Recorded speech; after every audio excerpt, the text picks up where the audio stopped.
But I also sing this Bardic music, which is also very melodramatic music style. And I know lots about English country dance. Sort of my name. And The theater. people who are going to be performing already in here, or do they come in? She's here. Okay. Yeah. I was looking for Sabella, but perhaps there's more than one. There are 4 rooms. Yeah. You're in the wrong room.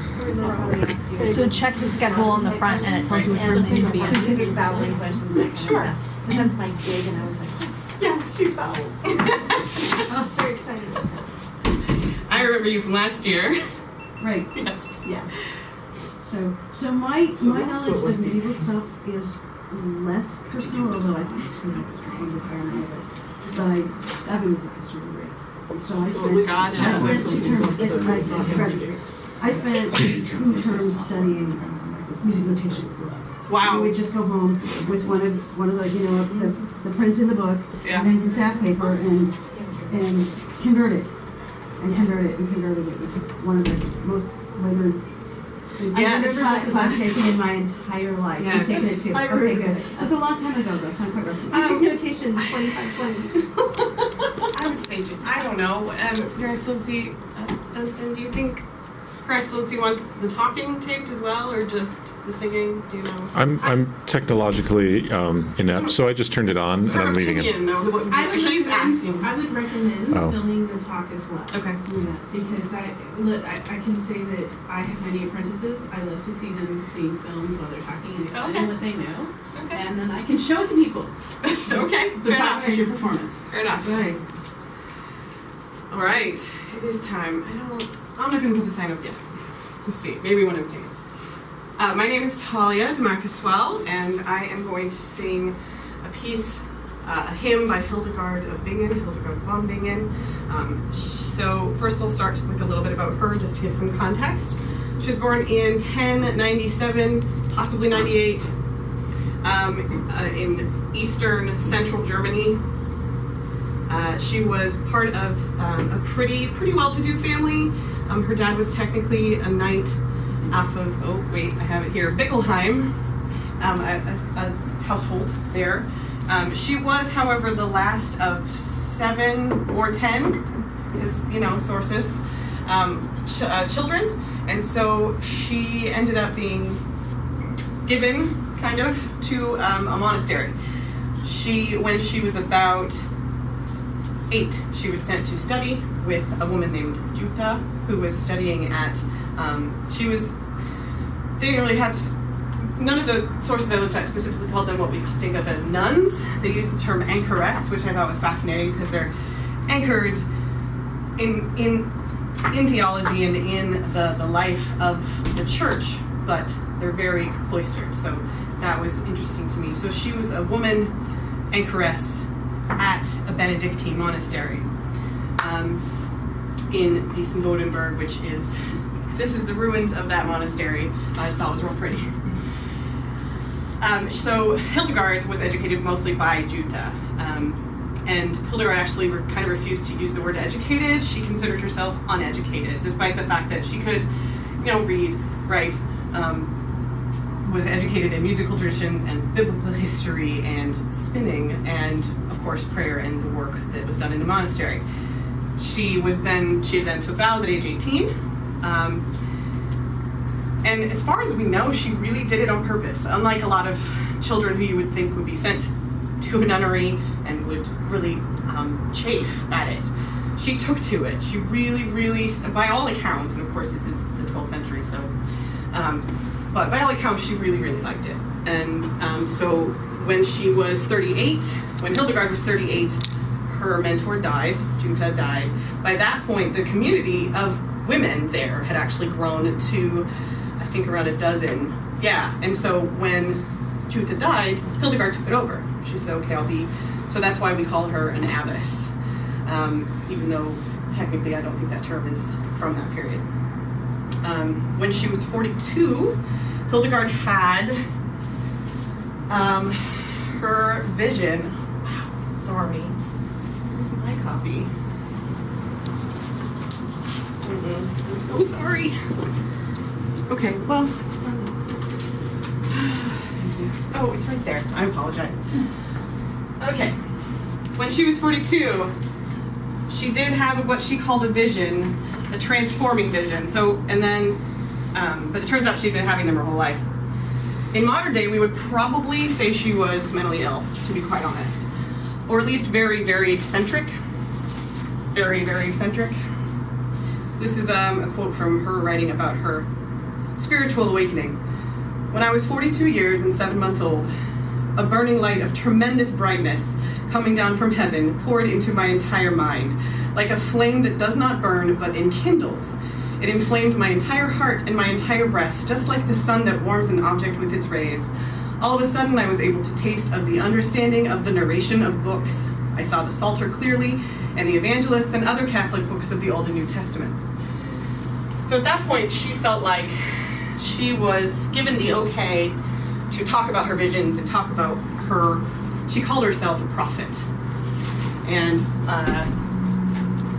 started doing all that at that point. She started writing a book on it, got a secretary, because while she was educated, she wasn't formally educated in Latin. That's one of the things. So she did get a secretary. At that point, sometime during that period also, the Pope sent a commission, because the Pope heard about her being all awesome and wanted to check her out, see if she was legit, essentially. And she was. The commission decided that she was. The Pope wrote a letter to her saying, okay, fine, you can do this thing. And she wrote back to him saying, thanks, I'll do it for the glory of God. And P.S., you should really work on reforming the church. She was a rabble-rouser in her own way. All for God.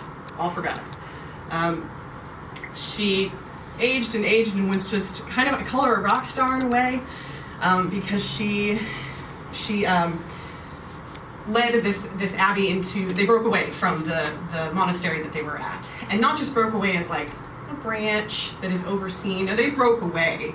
She was like, nope, this is going to be our abbey, and we are going to be in charge of this under the protection of the Pope and the Duke, can't remember, of someone, Emperor, sorry, at that point. And there was a fight because they had dowries involved, so of course there was money involved, but she did it, she broke away. And then even founded a second monastery for her women across the river. At one point she was head of Rupertsburg, the one she had started with about 50 women, and one across the river with about 30 women. She was kind of a big deal. She was invited to travel all over, pretty far for her, especially because she's in her 50s and 60s by now, all over Europe. She went to Paris when she was in her 70s. Her sermons, her homilies, were recorded and copied, so of course by hand, and distributed because people liked it so much. And and then when she was in her mid-70s, she got her last secretary, which is interesting because he didn't quite write what she told him to. It's a whole other story, but it was kind of fascinating to delve into. Her last interesting act, in my humble opinion, was the year before she died. The Pope told her to exhume, essentially, to dig up a man that they had buried in their cemetery at their place, because supposedly he had been excommunicated. She refused. She said, nope, we're not doing this. And she, in fact, is credited with, or maybe it was one of her ladies, but still, it's her community, unmarked the grave so that any, Pope's emissaries couldn't come find this gentleman. Because she said that he had done last rites before he died for her. So she, so she was actually, the word is interdicted, which I hadn't heard before because I'm not Catholic. Their whole nunnery was told to not perform any rites, which is a kind of a problem, because communion is kind of a big deal. And but to her, and she wrote letters about this, to her the tragedy there was that they couldn't sing, because Catholic life, monastery life, was all about singing all day, basically. I won't get into it, but and so they couldn't sing as much because they couldn't do their rituals. And she basically said that anybody who put down music was going to hell. She said it in a letter. She's very fascinating. She died at about 81, which is incredibly long time because that was 1179. And she actually has never really been officially canonized as far as I could tell. She's been referred to as a saint. She's been called a doctor of the church officially. Again, not Catholic, don't know too much about that. But she's definitely venerated. Now, when it comes to picking music, which I should have made more copies of, and I apologize. She, in her late years, actually had, obviously, when she was kind of a rock star, she had her own secretary, so she actually had a group of monks write all of her musics into what we know as 2 manuscripts. One is called the Dendermonde or Villerancer Codex, and then one is called the Wiesbaden or Rysen Codex, also called the Rupertsberg Codex for where they were. What this means is it's what you think of. It's a giant tome with a lot of things that don't make sense to most of us. It's all in Latin, obviously, and very pretty. There's lots of illuminations. And that is actually pretty available. People have been fascinated with Hildegard, and so her stuff is actually pretty readily available.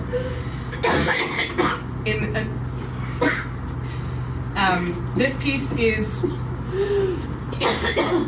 is from a collection, sort of. She put through. There's water. It's just my lungs. Oh, I'm sorry, honey. Take it outside.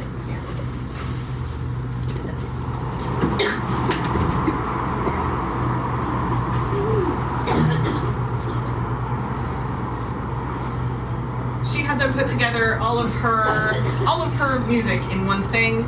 She also actually wrote. That was called the Symphony of the Harmony of the Heavenly Revelations. She was a little heavy-handed, perhaps.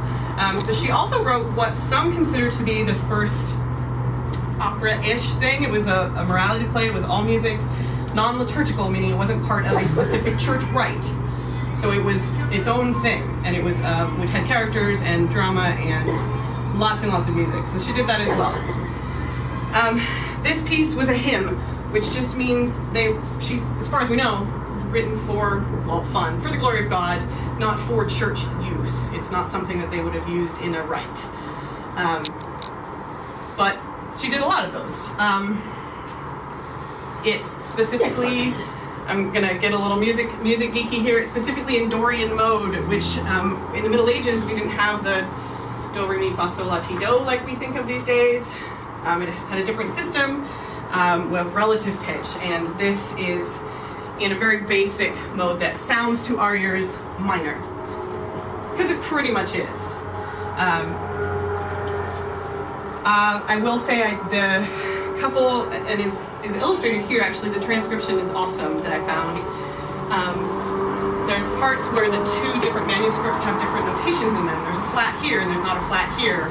There's no flat in either of them, where pretty sure there would have been. I don't know. So I took some, I wouldn't say liberties, but I did decide a couple of them. You just have to call it and just go for it.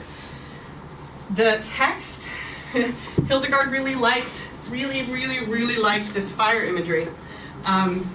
She wrote a lot of texts that had to do with fire, and this one does specifically. Basically, it's, oh, fiery spirit, praise to you. There's lots about fire and reason and wielding swords. God's wielding the sword, obviously. The sword of reason and the sword of the Holy Spirit. She's very Pentecostal in that way. And very, very dramatic and not very safe, which I really like. Okay. Hang on.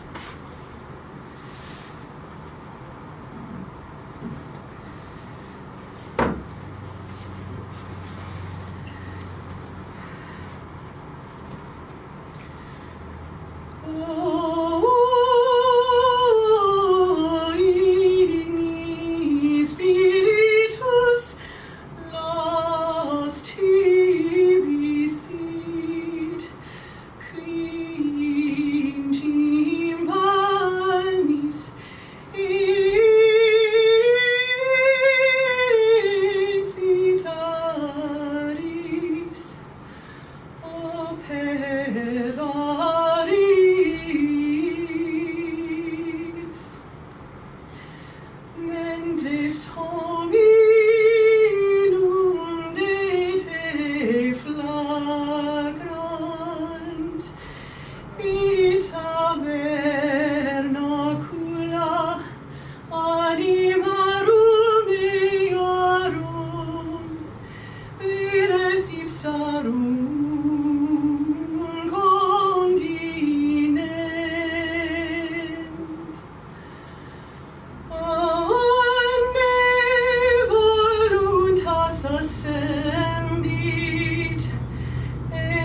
justum anime tribuit, et eius lucerno est desiderium, intellectus te inducissimo sono advocat ac edificio tibi, cum rationalitate paratque inaris operibus surat.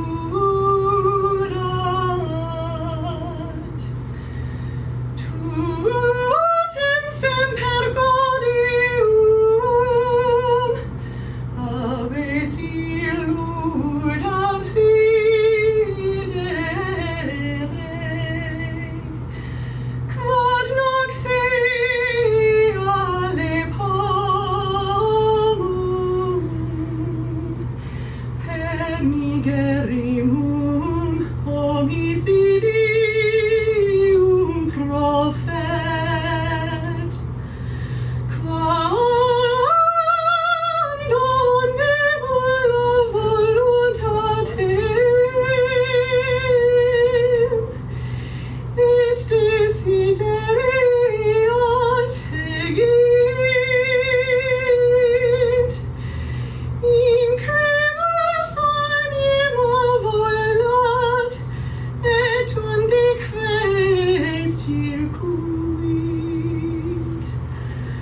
sed mens est ligatura voluntatis et desideri, cum vero animus sita erigit, quo requirit pupilla mali, videre et maxillam nequitiae, tueum sitius inie comburis, cum volueris,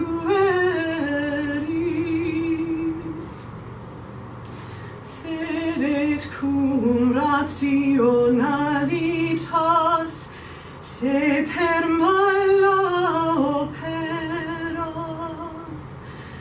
ad prona declinat, tueam cum distringis, et constringis, et reducis, per infusionem experimentorum. Quando te malum et te glorium sum, educit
omnes creatura,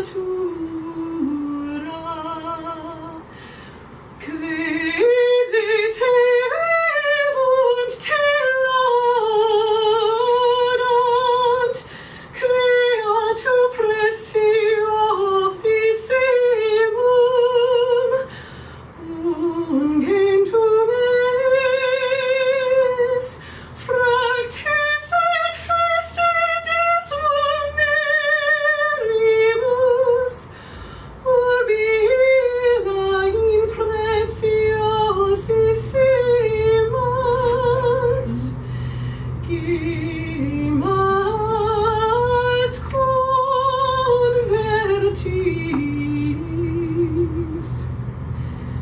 Nunc teniare nos omnes ad te colligere, id ad recta et senera dirigere.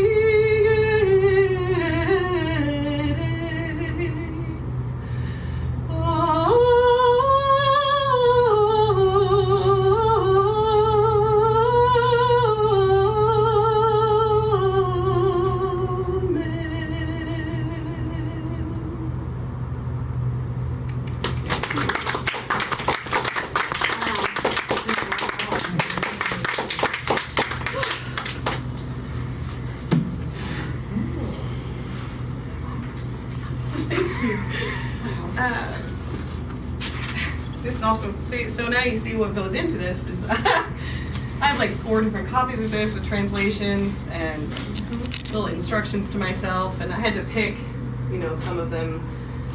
The transcriptionist gave options, and this was quite an adventure for something that's like eight notes just over in different, you know, orders. Can I see? Oh, absolutely. It's funny, I spent like 2 weeks, because I've been out of school for a little bit. I haven't actually been singing. And it took like 2 weeks for me to be like, dude, you can reprint one, mark it the hell up. Like, it took me a minute. It took me a while. It felt like it was something so like holy and pristine, which it is, but okay. Yeah, but you have the worked up edition over Can I here. pass this out over there? Yeah. You stole this. You weren't letting you see it. I know. That It was over the there. question I had already. Oh, that? And I will admit I did listen to a couple recordings. 2 very different recordings mostly. I'm sorry? Oh, well, there's, of course, Anonymous 4 did a beautiful album of Hildegard. Yeah. And I actually I tried to look at their sources. It was like 8 professors, and then they did the rest. And I was like, okay. So, they're legit. And then a group from England called, well, Symphony, but it's spelled S-I-N-F-O-Y-E, Symphoy, I don't know. And they did it much more not roughly. Anonymous 4 is very floaty. That's what they do. They pitched it up. The first note was an F. Anonymous 4 did it, so it went real high. This other group did it much lower and did it much more. All the melismas were very fast, very fast, and so like that recording was 7 minutes. Anonymous 4's was 10. It's like, wow, that's same music. Wow. And I just kind of did somewhere in between. So anyway, questions. What can you tell me about how you've modified your singing style from modern singing style in order to adjust to this type of singing? I'm going to be honest here and say not much. When I get nervous, which is a natural thing when you're going to do something in front of people, I can't kill the vibrato. It's just there, and especially when it's something that is kind of low. It's definitely, my passaggio is G and A, so that's real lovely. So for me it was the whole time you're working with kids. So you just kind of do the best you can to stay in tune, even though I know that their tuning was different, but my ear, so. Okay. So, right. Sorry, so because unfortunately the answer was kind of no. I try to I try to be floaty with it, and I try, but performance practices are my weak area. I haven't done as much research into that. So you haven't looked into like the temperaments or how that would be like? the I looked. changing your It kind of went thirds, over my changing- head. Yeah, the thirds. I Okay. did look into it. It kind of went over my head at this point. Yeah, so probably the place to start Mhm. is to really figure out how the hexachords work. Okay. Because you were right, you got as far as figuring out that it was Dorian, Mhm. and that's absolutely right, but simultaneously with what key it's in Mhm. are the way the hexachords fit. Yeah. Okay. There's some, I saw you had grabbed. There's some stuff in Yeah. that What do book I do? on hexachords. It's a good start. Mhm. Probably the next place to go after that is Hopkins medieval music. Oh, okay. Although, actually, I just looked at it yesterday, there's not much in it, but it's against